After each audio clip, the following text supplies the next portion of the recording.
Hello everyone, कैसे हैं आप सभी। आई होप आप सभी अपने घर पे हैं और सेफ हैं, और आई होप कि आप सभी अपनी स्टडी अच्छे से कर रहे हैं।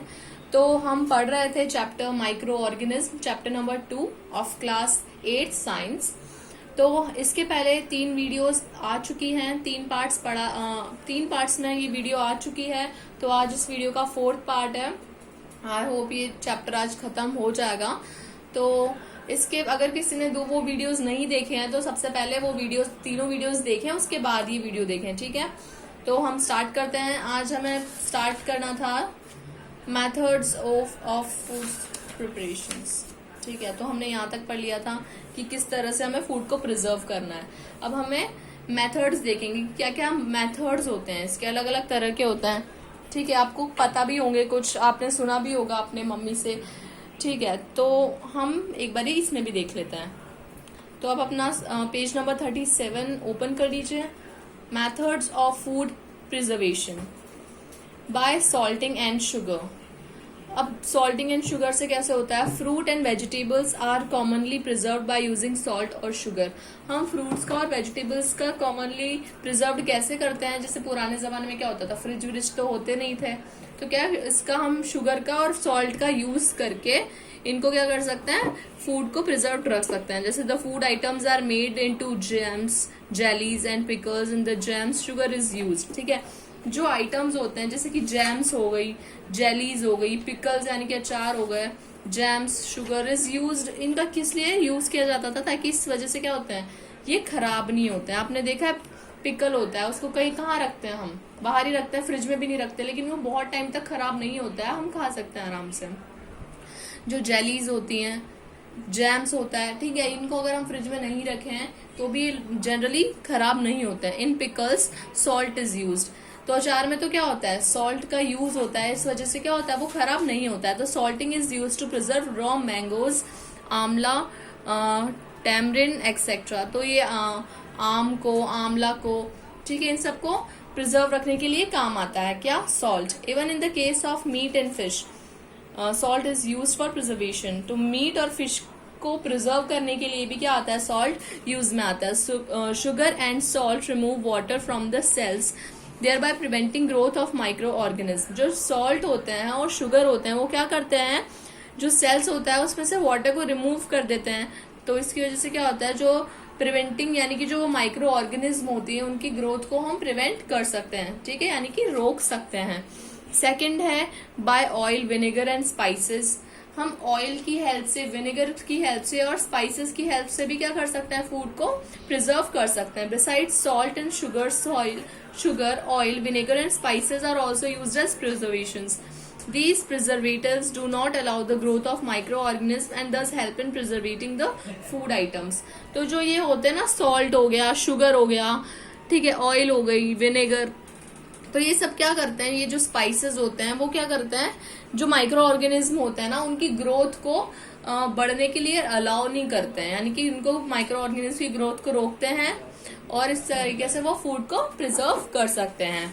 By heating, heating kills germs. हम किसी भी चीज को हीट करके जर्म्स को किल कर सकते हैं। जैसे कि milk at home is preserve from spoilage by boiling.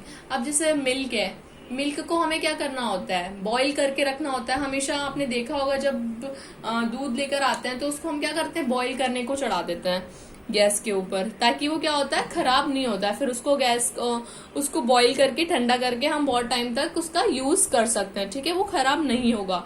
लेकिन अगर हम जैसे दूध लेकर आए तो उसको अगर हम ऐसे ही छोड़ दें ना कच्चा, तो वो खराब हो जाता है। तो हीटिंग भी हो गया एक process. By refrigeration and freezing, ये तो सबको पता ही है, ये तो सबसे यूज करने वाला तरीका है। जैसे cooling bye refrigeration and freezing stops micro organism from growing the multiplicity but it does not kill them. तो जो हम फूड को, मतलब खाने को खराब होने से बचाने के लिए हम क्या करते हैं, उनको फ्रिज में रख देते हैं।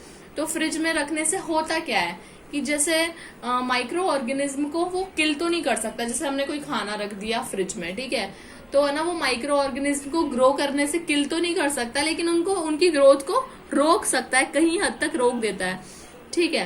Refrigerator keeps food about 5 degree Celsius. तो जो फ्रिज होता है उसमें क्या होता है, फूड कितने डिग्री सेल्सियस पे होता है, 5 डिग्री सेल्सियस पे। This keeps the foods fresh for a few days.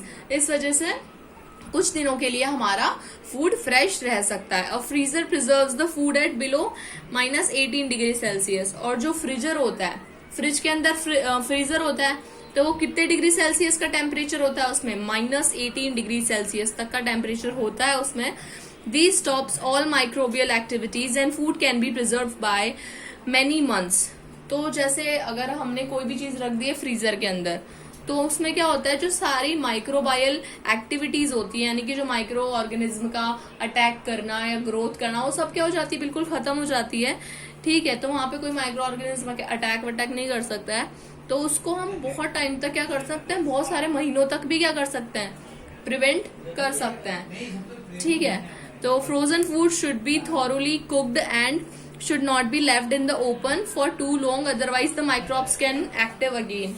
तो जो फ्रोजन फूड्स होते हैं, ठीक है, यानी कि जो हमने बहुत टाइम तक फ्रीजर में रखे हुए हैं, जो फ्रोजन फूड्स होते हैं, उनको हम फटाफट से निकाल के कुक करके खा सकते हैं। ठीक है, तो वो हम खा सकते हैं। लेकिन अगर उनको फटाफट बहुत देर तक हमने बाहर रख दिया, तो वो क्या हो जाएगा, फटाफट से उसमें माइक्रो ऑर्गेनिज्म क्या कर जाएंगे, एक्टिव हो जाएंगे उसके अंदर से। ठीक है, वापस अटैक करने लग जाएंगे और वो वापस से खराब हो सकता है। इसलिए फटाफट से उसका क्या करना होता है, फ्रिज में से निकाला, फटाफट से यूज किया और वापस से डाल दिया, इस तरह से होता है। ठीक है, तो ये हो गया बाय रेफ्रिजरेशन एंड फ्रीजिंग। अब हम देखेंगे by smoking. Smoking is used for dehydrating food items like meat, fish and their products. जो स्मोकिंग का कैसे यूज करते हैं हम इनको, जो जैसे कि मीट होता है, फिश होता है, उनको डिहाइड्रेट करने में काम करते हैं। ठीक है, जैसे कि इस मेथड में क्या होता है, जो स्मॉल पीसेस होते हैं फिश के, मीट के, उनको क्या किया जाता है, ड्राई किया जाता है हीट से और स्मोक से ऑफ द फायर। जैसे फायर की जो हीट होती है और उसका स्मोक निकलता है, उससे जो ये फिश होती है और मीट होती है, उनको क्या किया जाता है, ड्राई किया जाता है। जो लोग नॉनवेज खाते हैं उनको पता होगा ये चीज। ठीक है, अब 6th हो गया बाय सन एंड ड्राइंग, यानी कि सन की हेल्प से और किसी भी चीज को ड्राई करके हम फूड को कैसे प्रिवेंट कर सकते हैं, कैसे बचा सकते हैं। Drying in the sun reduces the moisture content of the food materials. तो ड्राइंग करने से क्या होता है, जब हम किसी भी चीज को धूप में रखते हैं या सन से ड्राई करवाते हैं किसी भी चीज को, ठीक है, सन की हेल्प से, तो फिर क्या होता है, जो फूड होता है, फूड के अंदर क्या होता है, हर एक फूड के अंदर मॉइस्चर प्रेजेंट होता है। तो जो मॉइस्चर होता है वो रिड्यूस हो जाता है सन की वजह से।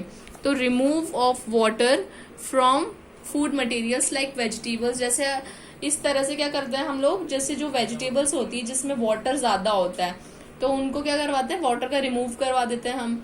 जैसे कि वेजिटेबल्स हो गई, स्पाइनेच हो गया, cauliflower, methi, and the fruits is called and the fruits. ठीक है, तो जिनमें फूड्स, जो भी ऐसे फूड्स होते हैं जिसमें वाटर की क्वांटिटी ज्यादा हो जाती है, तो उसको हमें रिड्यूस करने में हेल्प मिलती है ड्राइंग इन द सन। इसी को हम क्या बोलते हैं, इसी प्रोसेस को हम बोलते हैं dehydration. Micro organism can not grow in the dry condition. अब जो माइक्रो ऑर्गेनिज्म होते हैं वो कभी भी ड्राई कंडीशन में ग्रो नहीं करते हैं, हमेशा उनको मॉइस्चर चाहिए होता है कभी भी ग्रो करने के लिए। Sun drying in generally used in case of vegetables like spinach, cauliflowers and methi leaves. वही बताया हुआ है कि इन वेजिटेबल्स को ही वो ज्यादातर ड्राई करता है। अब बात करते हैं by pasteurisation. Pasteurisation, milk is prevented by this method. अब इस मेथड से क्या होता है, हम दूध को प्रिवेंट कर सकते हैं। First, the milk is heated about 70 degree Celsius for 15 to 30 seconds to kill bacteria. सबसे पहले क्या करो, जो मिल्क है उसको 70 डिग्री सेल्सियस पे 15 से 30 सेकेंड्स तक क्या करना है, हीट करना है। ठीक है, गर्म करने चढ़ा दो 15 से 30 सेकेंड तक। Next is cooled very fast. अब उसको क्या करो, ऐसी जगह पे रख दो जहां पे वो फटाफट से ठंडा हो जाए, चिल्ड हो जाए, ताकि to prevent bacteria from growing, ताकि उसके अंदर क्या हो, बैक्टीरिया ग्रो नहीं करें। It is finally stored at low temperature. और फिर क्या कर सकते हैं हम, फाइनली उसको एक लो टेम्परेचर पे जाके स्टोर कर दो, यानी कि this method of preservation is called pasteurisation. तो इसमें ये जो मेथड है इसको ये बोलते हैं kills the bacteria in the milk. इसकी वजह से क्या होता है, जो मिल्क के अंदर के जो बैक्टीरिया होते हैं वो मर जाते हैं and does not affect it's flavour. और उसका जो दूध का जो टेस्ट होता है वो खराब भी नहीं होता है, उसके अंदर के बैक्टीरियाज भी किल हो जाते हैं। The process was discovered by Louis pasture.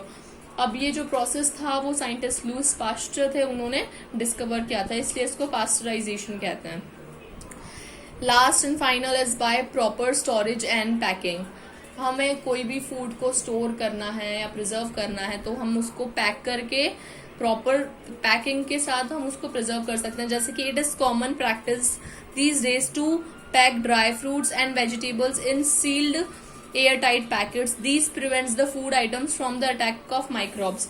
जब हम किसी भी चीज को एयरटाइट तरीके से पैक करते हैं तो इसमें क्या होता है, माइक्रोब्स अंदर नहीं जा पाते हैं और वो फूड क्या हो जाता है, प्रिजर्व्ड हो जाता है।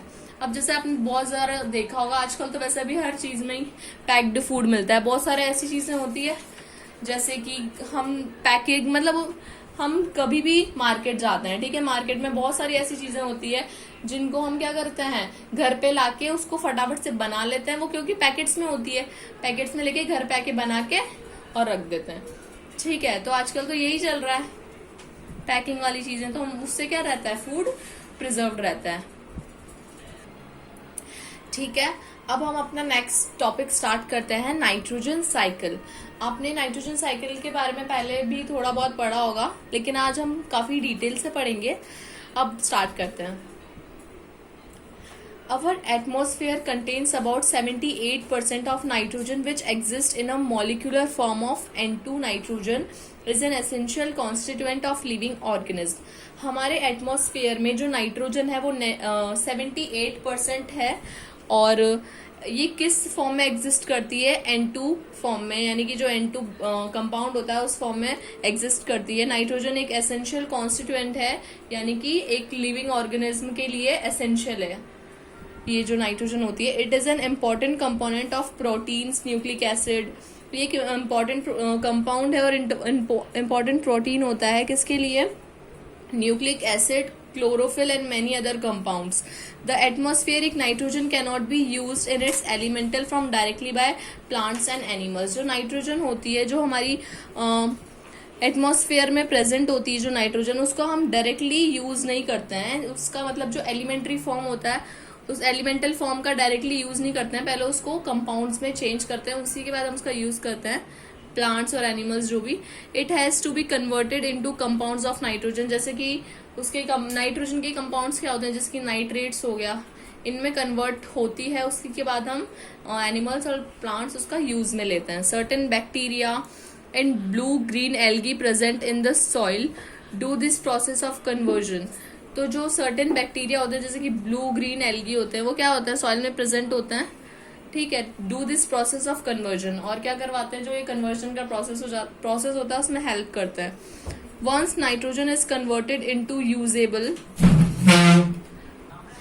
एक बार जब नाइट्रोजन कन्वर्ट हो जाती है इनटू यूजेबल, यानी कि वो किसी चीज में यूज लाने के काम में आ जाती है, तो हम उसका क्या लेते हैं, it can be taken up by, जैसे अब वो नाइट्रोजन है वो क्या हो गई, यूजेबल हो गई, तो हम प्लांट्स, एनिमल्स सब उसका यूज कर सकते हैं। From the soil through the root system. अब जो प्लांट्स होते हैं वो उनके रूट्स के थ्रू ही नाइट्रोजन का यूज करते हैं, ठीक है। These compounds are used for the synthesis of plants proteins and other compounds. अब जो ये कंपाउंड होता है वो किस लिए यूज किया जाता है, जो प्लांट के प्रोटीन्स होते हैं उनका सिंथेसिस करने में काम आता है। तो animal in turn get this proteins from the plants, और फिर एनिमल्स किस तरह से नाइट्रोजन लेते हैं, प्लांट्स के थ्रू, ठीक है। तो जब एनिमल्स प्लांट्स के थ्रू कैसे लेते हैं, ऑन विच दे फीड, यानी कि कभी बहुत सारे एनिमल्स ऐसे होते हैं जो प्लांट से ही अपना फूड प्रिपेयर करते हैं, तो उस फूड के थ्रू वो क्या करते हैं, नाइट्रोजन अपनी बॉडी के अंदर ले लेते हैं। It has to be changed to nitrates before it can be used by plants. सबसे पहले क्या होती है, जो नाइट्रोजन होती है, ये पहले भी बता चुके हूँ मैं, जो नाइट्रोजन होती है उसको सबसे पहले नाइट्रेट्स में चेंज होती है जब प्लांट्स का यूज करते हैं उसके पहले, ठीक है। Plants can use the nitrogen in the form of nitrates to make proteins and animals get their nitrogen from plant proteins. अब जो नाइट्रोजन होती है वो किस फॉर्म में, nitrogen in the form of nitrates इसलिए होती है to make proteins and animals, ताकि वो प्रोटीन बना सके, और जो एनिमल्स हैं get their nitrogen from plant proteins, और जो एनिमल्स हैं वो अपना प्रोटीन, जो प्लांट प्रोटीन है वो ले सके प्लांट से, एनिमल्स उनके फीड के through. When they eat plants and plant products, जब वो खाना खाएंगे या फिर प्लांट प्रोडक्ट्स अगर वो अपनी बॉडी के अंदर ले रहे हैं तो उसके थ्रू क्या होती है, नाइट्रोजन भी चली जाती है। But how is nitrogen get change into nitrates? अब जो नाइट्रोजन है वो नाइट्रेट्स में चेंज कैसे होती है? We understand by looking the diagram given ahead. अब हम देखेंगे इस डायग्राम में जो हमें दिया हुआ है, आप इधर देख सकते हैं, इसके थ्रू। ठीक है, ठीक है। तो अब हम बात करेंगे डीके बैक्टीरिया की। These bacteria breaks down dead remains and animal wastes, releasing ammonium compounds into the soil. Decay bacteria, this bacteria, तो जो ये बैक्टीरिया होता है वो किस में ब्रेक डाउन हो जाता है? जो डेड एनिमल्स होते हैं, जब डेड एनिमल्स का जो वेस्ट होता है, जो रिलीज होता है, तो उसमें क्या हो जाता है, ये ब्रेक डाउन हो जाता है जो ammonification compounds into the soil, releasing ammonium compounds. जब एनिमल्स वेस्ट रिलीज करते हैं, डेड एनिमल्स, तो वो क्या होता है, अमोनियम कंपाउंड्स को रिलीज करते हैं सॉइल के अंदर। तो ये जो प्रोसेस होता है वो उससे क्या हो जाता है, अमोनिफिकेशन हो जाता है। ओके, तो जो भी अभी हमने पढ़ा उसको हम बहुत इजी वे में इस नाइट्रोजन साइकिल के थ्रू पढ़ेंगे। अब नाइट्रोजन साइकिल बहुत इंपॉर्टेंट होती है, इसको आप अच्छे से देखना। हमें ये पता है कि हमारी पूरे एनवायरनमेंट में 78% कितनी है, नाइट्रोजन एयर होती है, अलग अलग फॉर्म्स में प्रेजेंट होती है। ठीक है, अब जैसे एनिमल्स, और अब इस ब्लॉक में देख सकते हैं आप, एनिमल्स और जो ह्यूमंस होते हैं वो नाइट्रोजन कैसे रिलीज करते हैं, या तो जब एनिमल्स या ह्यूमंस की डेथ हो जाती है, तब उनकी डेथ हो जाती है तो वो क्या क्या रिलीज करते हैं, compounds of nitrogen in the soil. ठीक है, सॉइल के अंदर क्या करते हैं, नाइट्रोजन के कंपाउंड्स रिलीज करते हैं, या फिर जो ह्यूमंस होते हैं या फिर एनिमल्स होते हैं एक्सक्रेशन के थ्रू भी नाइट्रोजन रिलीज करते हैं एनवायरनमेंट में। ठीक है, तो अब जो ये कंपाउंड्स होते हैं नाइट्रोजन के, वो क्या करते हैं, या तो जो सॉइल में बैक्टीरिया प्रेजेंट होते हैं वो क्या करते हैं, कन्वर्ट कर देते हैं कंपाउंड्स ऑफ नाइट्रोजन, यानी कि जो नाइट्रोजन के कंपाउंड्स होते हैं जो सॉइल में प्रेजेंट होते हैं उनको गैसियस नाइट्रोजन में कन्वर्ट कर देते हैं। यानी कि जो कंपाउंड्स नाइट्रोजन के कहाँ प्रेजेंट है, सॉइल के अंदर प्रेजेंट है, उनको किस में कन्वर्ट कर दिया, किसने करा, और सबसे पहले तो बैक्टीरिया ने कन्वर्ट कर दिया, किस में कन्वर्ट कर दिया, गैसियस नाइट्रोजन में। तो वापस क्या हो गया, ये साइकिल रिपीट हो रही है, तो वापस से जो नाइट्रोजन गैस है वो कहाँ चली जाती है, एनवायरनमेंट में चली गई, हमारे एयर में आ गई, गैसियस नाइट्रोजन की फॉर्म में आ जाती है। अब ये जो कंपाउंड्स ऑफ नाइट्रोजन होते हैं सॉइल के अंदर, वो क्या करते हैं, अब सॉइल के अंदर है नाइट्रोजन के कंपाउंड्स, तो जो प्लांट्स होते हैं, प्लांट्स की जो रूट होती है, जो रूट क्या करते हैं, उसको क्या किसकी जरूरत होती है, नाइट्रोजन के कंपाउंड्स की, तो वो उनको ले लेते हैं। ठीक है, तो यहाँ पे हो गया इनका यूज। अब जो नाइट्रोजन के कंपाउंड्स होते हैं जो सॉइल में प्रेजेंट है, उनसे क्या होता है, फर्टिलाइजर्स भी बनते हैं। और नाइट्रोजन इन द एयर, यानी कि जो नाइट्रोजन एयर में प्रेजेंट है तो वो क्या करती है, लाइटनिंग के कैसे काम आती है, जैसे कि बहुत सारे जब लाइटनिंग होती है, बिजली कड़कती है, तो उसमें क्या होता है, रिएक्शंस होती है बहुत सारी, तो उसमें क्या होता है, नाइट्रोजन के कंपाउंड भी प्रेजेंट होते हैं, तो प्रेजेंट होते हैं, उसकी वजह से यहाँ पे भी यूज है इसका। Nitrogen fixing bacteria and blue green algae in the soil fix nitrogen. तो जो नाइट्रोजन फिक्सिंग बैक्टीरिया होता है, जैसे कि ब्लू ग्रीन एल्गी, तो वो क्या काम आता है, इन द सॉइल फिक्स नाइट्रोजन।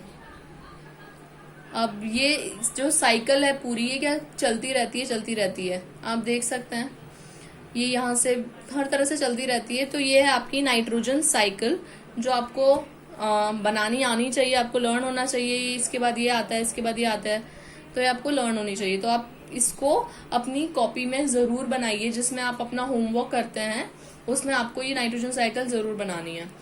इसका सेकंड पॉइंट है नाइट्रीफाइंग बैक्टीरिया। नाइट्रीफाइंग बैक्टीरिया, जो ये बैक्टीरिया होता है soil, in the soil can change ammonia into nitrates.